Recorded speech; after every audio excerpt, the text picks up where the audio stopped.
crois bien qu'il y a des combats qu'il vaut mieux pas mener.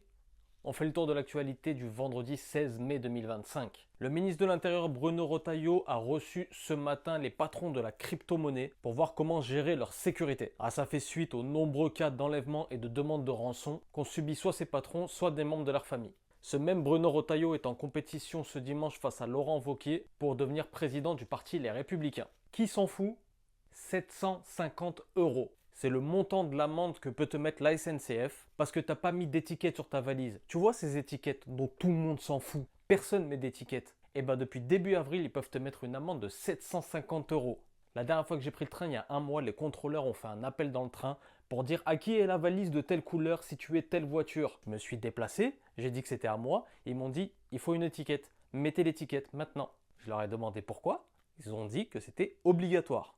Mais je savais pas qu'il y avait une amende de 750 €. Et ils la mettent de plus en plus. Dis-moi dans les commentaires si tu vas mettre l'étiquette ou si tu es un voyou. Ce week-end a lieu la dernière journée du championnat de foot de Ligue 1.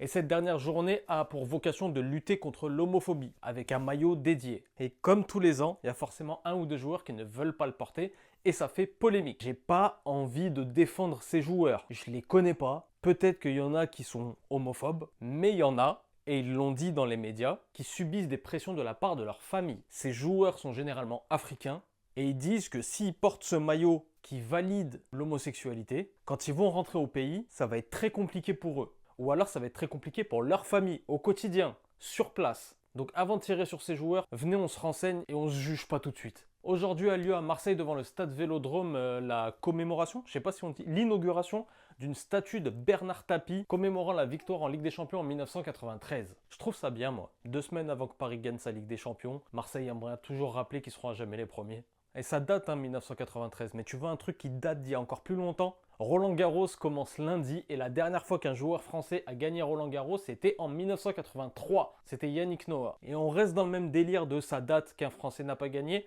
Samedi, il y a l'Eurovision. Et la dernière fois qu'un Français a gagné l'Eurovision, c'était Marie-Myriam en 1977. Et on reste dans le même délire. Et Rihanna, ça date qu'elle n'a pas sorti un album. Et aujourd'hui, elle a sorti un son. Mais c'est pas pour un album, c'est pour la bande originale du film Les Schtroumpfs. J'ai dit ça, Les Schtroumpfs. Parce qu'elle fait la voix anglaise de la Schtroumpfette. Tu sais que c'est Carré, c'est le média du peuple, on se retrouve tous les jours pour un point sur l'actualité. Si t'as capté, bah c'est Carré.